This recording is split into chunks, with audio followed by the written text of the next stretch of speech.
بە هەزاران هاوڵاتی هاتوونەتە بازاڕ و ئامادەکاری بۆ مانگی ڕەمەزان دەکەن. بەشێک لە هاوڵاتیان لە ئێستاوە گلەیی ئەویان هەیە کە نرخی کاڵا و شمەکەکان زیادیان کردووە و هەندێک لە فرۆشیاران کاڵەکانیان بە نرخێکی زیاتر لە پێشتر دەفرۆشنەوە. بازرگانە قساکی ئەڵێ حکوومەت ئەلگە دوکانارە قسەکەڵی زەریبە و باج و نازانم هەتا دوایی کەواتە کەسی سەرەکی حکوومەت ئەوەی کە کەسی یەکەمە لە گرانکردنی شمەکە حکوومەت خۆیەتی هەروەرە بەسیترین شت ئێستا بڕۆ لە دوکانەکان لە بازارەکان کە سیرەکەی مریشک کیلۆی بە 30 ڕابێکە کە ئاچێتە دەی ڕەمەزان 15 ڕەمەزان ئەوڕا بۆ 4.5 بەسیترین شتیان هەل لە سەوزەوە بگرە فەرقی کردووە.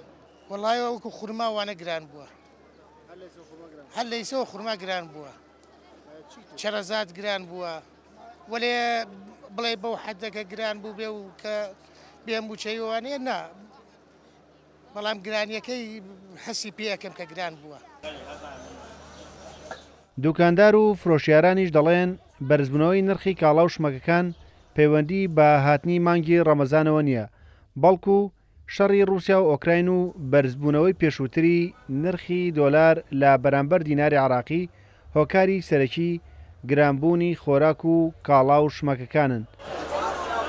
ئێمە نەڵێم شتەکانی خۆمانی ئێمە نەوەڵە، ئێمە هەر پێش گەڵا و دوای گەڵا و دوای شەڕ و ئەماناتوە هەر یەک سیعرە ئەمە گران نەبووە، بەس وەکو موادی خواردنەمەنی وەکو برنج و ڕۆن و شت ئەوانە زۆر گران بووە. چۆن لەمە پێش فرۆشتومە هەر ئاوا فرۆشتمە گرانە من نەکردو ئەنجا کابراژیکە لە بەر منەوە لە پشمنەوە گرانی کرد بێ ئەمان نازان، بەڵام نیسبەتی بڵین شت هەر عالمیە شت خۆی گران بووە خۆ دەزانی لە کابرای خۆتان شارەزان و لەناو وعزەکەیان عالمیان شت گران بووە، هەموو شتێکانی زەیت و ڕۆن بە تایبەتی زۆر گران بووە.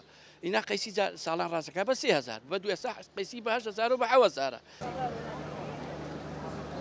هاوڵاتیان چاوەڕوان دەکەن تا کۆتایی مانگی ڕەمەزان نرخی کاڵەکان زیاتر بەرز ببنەوە و لە ئێستاشدا نرخی ڕۆن و قەیسی وشک و خورما بەڕێژەیەک نرخەکانیان زیادی کردووە چونکە ئەم بەرهەمانە لە دەرەوە هاوردە دەکرێن. گرانکردنی نرخی کاڵا و شمەکەکان گرفتێکە و هەمیشە لە مانگی ڕەمەزاندا هاوڵاتیان دووپاتی دەکەنەوە.